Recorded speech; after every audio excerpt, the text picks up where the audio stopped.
we got going on here today. Welcome to we got some stuff happening here today. We got some stuff going on today on 200,000 times closer. We have our hat is filled with paper and numbers, 1 through 50. We got here our slides, also 1 through 50 there. You see those slides here? I'll just open this box. Look at that. Yeah, we got slides over there. It's pretty cool stuff. So what we're doing, we got numbers 1 through 50 in the hat, and we've got the slides 1 through 50 over here. So we've got we're gonna have to go through and pick a number out of the hat that'll correspond with the numbers in the slides. So let's do that right now. Here, let's find a number. All right, we got our number. Oh wait, what is that? What is this number over here? Okay, we got number 4. Yay! All right, so we got number 4. Number 4. Can you see that? Number 4. And so we go to our slides. Number 4. 1, 2, 3, 4. You guys can count. You guys got number 4 here. Okay, so that there's number 4. Stem of Monocotyledon. Monocotyledon. Yeah. All right. Stem of Monocotyledon. Here we go. Welcome to an episode of 200,000 Times Closer, where we're taking a look at the stem of a monocotyledon. All right. A cotyledon is a leaf sprout. When the seed of a plant germinates, the leaf sprout can be monocotyledon, or it could be dicotyledon, or many cotyledon. All the cotyledons you can cotyledon. You can do cotyledon. All right, I believe in you. The monocotyledon we have here, it's quite simple in structure here. We'll take a look from the outside in. We have the epidermis. Oh, we'll find our little pokey. There we are. Okay, so the epidermis from the outside. The epidermis is a single wall of cells. The human skin also has the epidermis. The epidermis in the plant's case is going to prevent water loss, regulate gas exchange.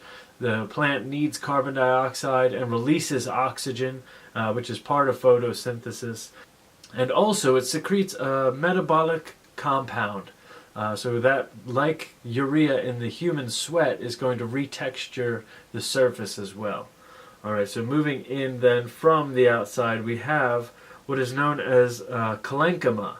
These youthful, exuberant cells behind our epidermis. That's going to be the young sprouts. They're going to fill the space, pack the outside, and strengthen the tissue altogether. The parenchyma.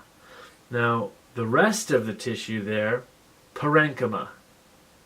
Yes, throughout there we have parenchyma. All of these middle cells, which I would attribute more to the fat of a human than a muscle, because the fat kind of takes up the space and fills out between organs and skeletal structure, where muscle actually has purpose and movement. And this parenchyma doesn't have that exact purpose for movement like a muscle does, so it's hard to compare, but yeah, it's similar. Then we'll get into these little surprised skulls here. I want to go to the other side so they look more like surprised skulls. Yes, here we go, all the way to the other side. See how surprised these little skulls are? We're going to deal with the cranium first of the skull. His eyes and his mouth open. The outside, the cranium side, or better yet, this guy in the center, this guy. So the top of his head, that is what's called the phloem. It's vascular tissue. It conducts the sugars from photosynthesis downwards. The phloem is the cranium, and the xylem vessels are the eyes, the mouth of that skull. The xylem vessel transports water and minerals outwards from the roots, and the phloem brings sugars from photosynthesis downwards. All right, so it's important to realize the plant uses the sugars as energy to continue living. So the process of photosynthesis, the plant uses the epidermis, shown here. It brings in carbon dioxide. The carbon mixes with the hydrogen from the water. Carbohydrate is the sugar which is used for energy, and the sugars are brought down. The water is being pushed out with Tulger pressure or the transpiration from absorbing water from the roots, and these rigid veins fill with water and it's brought upwards and outwards, and the plant continues to grow in that fashion. So the outside protects, the parenchyma here fills the voids, the parenchyma is the main space, the xylem vessels bring water outwards for the hydrogen, the carbon dioxide is let through the epidermis, the sunlight combines the two in a chemical reaction which creates carbohydrates, the carbon and the water, carbohydrate. The sugar is then brought down into the roots. So you see there, it is a very interesting system, but this is the stem of a monocotyledon, a monocotyledon. So this is just a monocotyledon, and there's also many other forms of that germinating leaf. This would form into a shoot. We'll show a picture. The shoot versus the leafing plant is the main point, the purpose.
There you have it. First of 50 with the Monocotyledon. We'll see you guys next time on 200,000 Times Closer. If you thought this video was magnificent, then be sure to click the like button. You can always share. Be sure to subscribe by clicking the icon in the credits. And as always, my best to you.